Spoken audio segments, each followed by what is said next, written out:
Well, the film that my friend and I watched yesterday,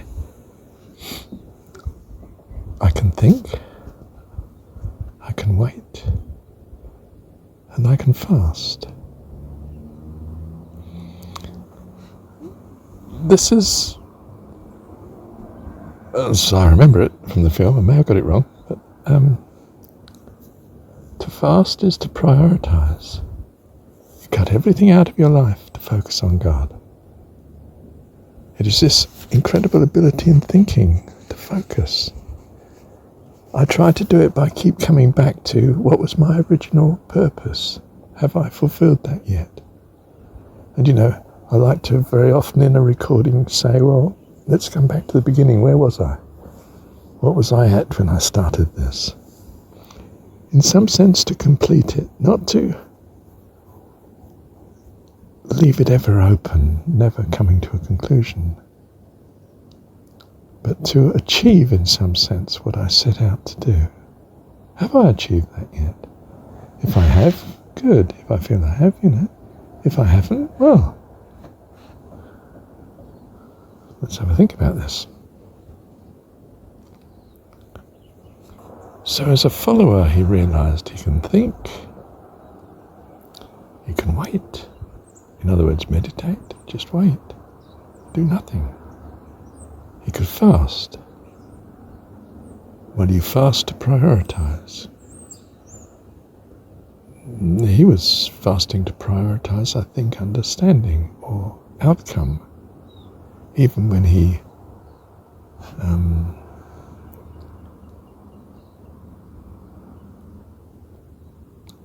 was seeking, he was putting aside the things that were in the way.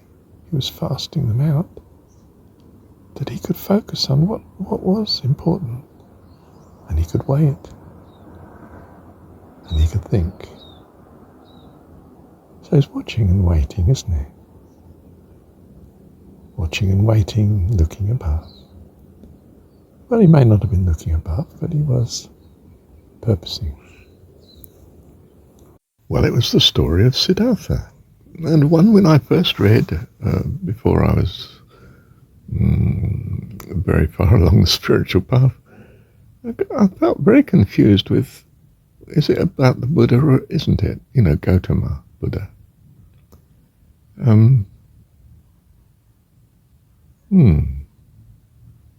Had a friend called Gautama. He was Bangladeshi. And when I was at uni, I think we were doing the masters together. My second attempt. And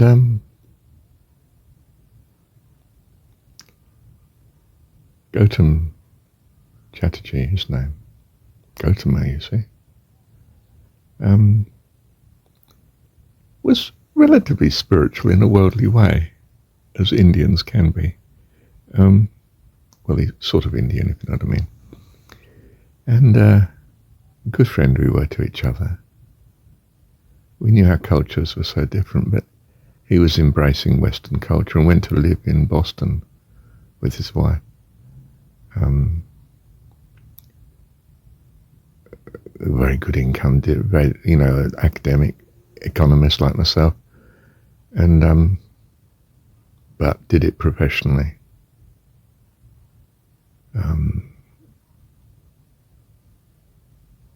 But said all the money was spent on security. You had to live in the safest part of the city. You're sort of no better off than living in England, really. England was relatively safe then compared to American cities, you understand. Don't know if it is now. Let me stick to the point. My friend who I was watching it with had chosen the film, and it was, well, he's a devotee of Krishnamurti, which, if you don't know about it, is a sort of 20th century, well, really a Buddhist philosopher. But perhaps I'm saying that disparagingly of such. I was not impressed with Krishnamurti. I felt he was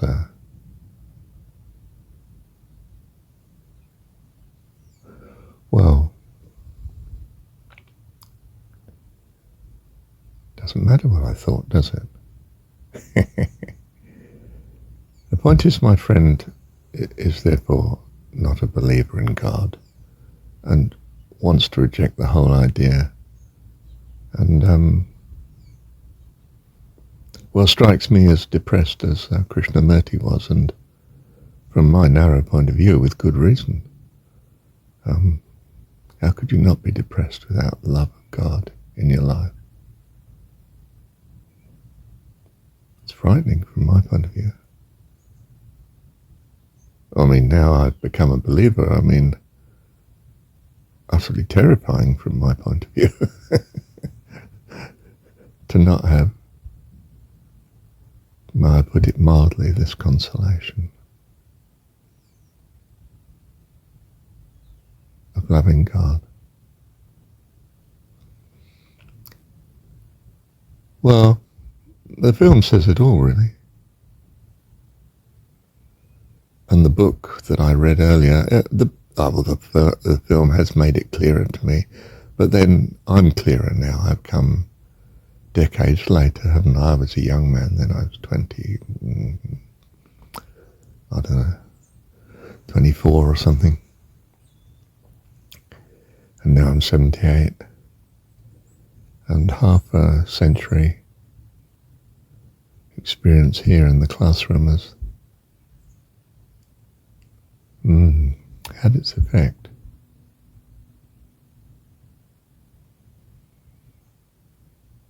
I was going to say, what's wrong with the film, the story?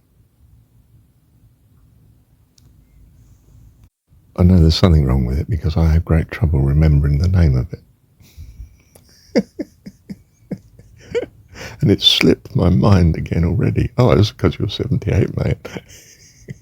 You're obviously entering dementia. I am not entering dementia. At least, I don't think I am. Ah yes, Siddhartha, the story. What's wrong with it? There's no God in it, that's what's wrong with it, for goodness sake. I mean, you don't stand an earthly if you're just of the earth. Dust to dust and under dust to lie. I don't think that's biblical, although it's extremely Christian. I think they even used to say it at funerals. I don't know. I can't believe that they were that far astray. It's probably some myth my mother has spun in my mind. But to the point, dear one, it's a great line of reasoning. It's a great philosophy.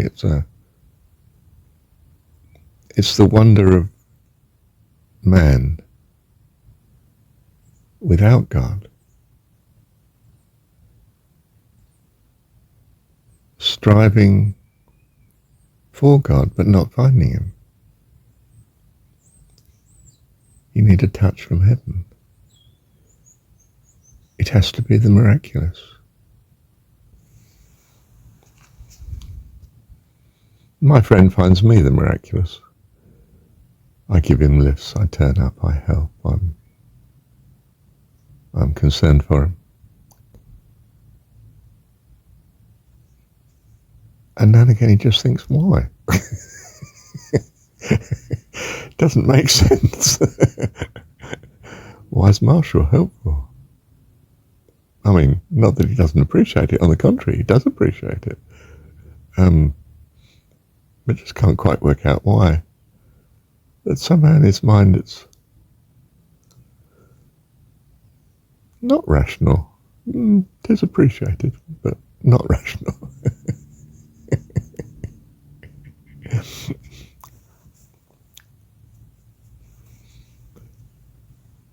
The story has the belief, the trust and the hope that though there be no God, Nature is such that you can learn from it, like the river flowing. It teaches us when we're sensitive to it, and can rescue us into peace. And, well, I think it's the wrong term, it may be Hindu, but the word nirvana comes to mind. You can have a bliss, a state of transcendence.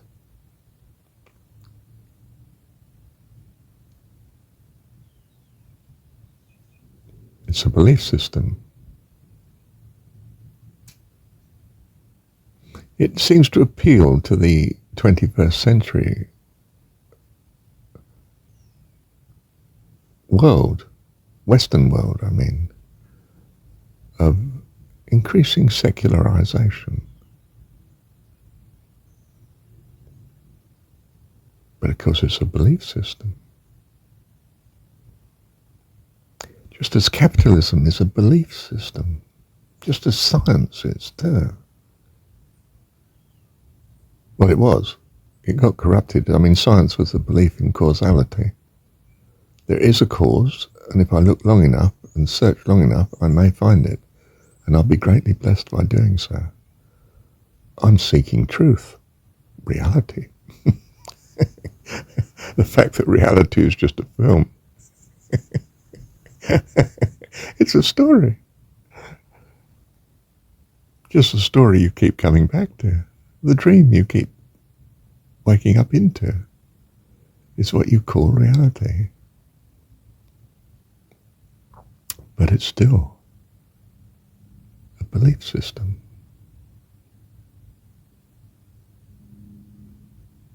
That's really what Siddhartha illustrates to us, and that is beyond the grasp of the author, of the writer of the story of Siddhartha.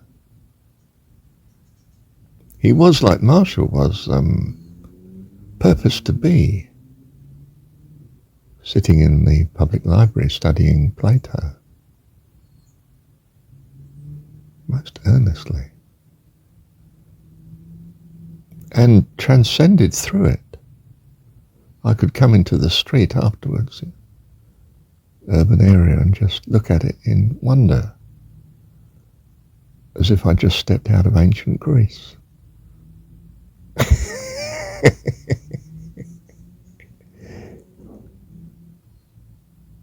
Had I found God?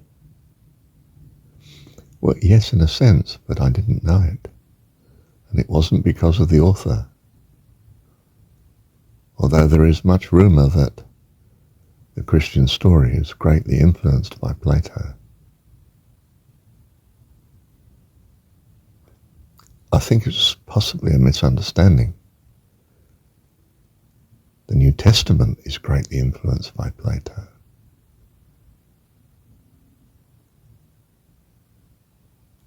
Not jon17. Well, that's my casual view anyway. I could go into it more deeply, but I don't think it's right here. Let me go back to the beginning. What's my purpose here? And is it worthwhile continuing its pursuit? Let me see a minute. Ah, right so. The film that my friend and I watched, it was Siddhartha. And now it made sense. It was not the story of the Buddha. It was, indeed, it was a criticism of it. This rather surprises me. It's that the Buddha pursued in a sense, in a traditional way. You had a guru. And of course, Marshall does not have gurus.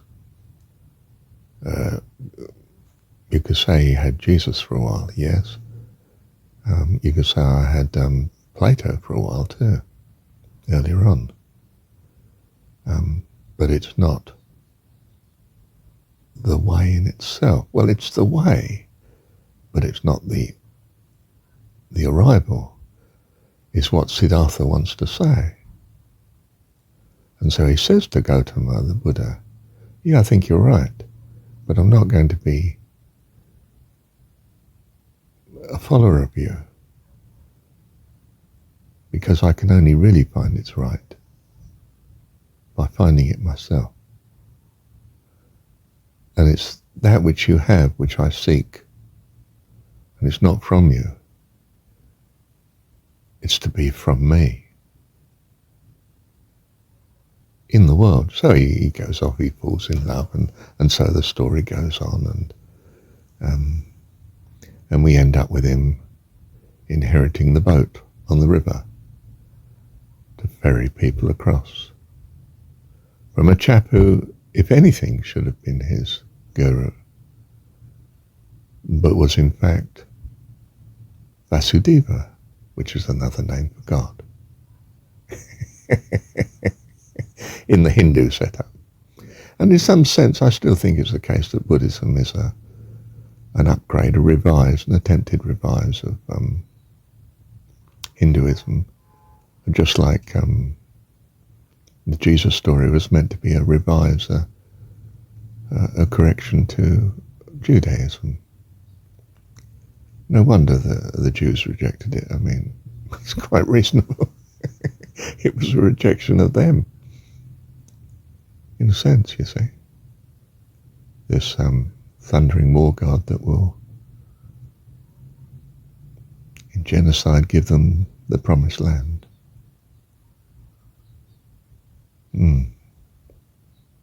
Very hard to disown that, because the promised land is such a good prize.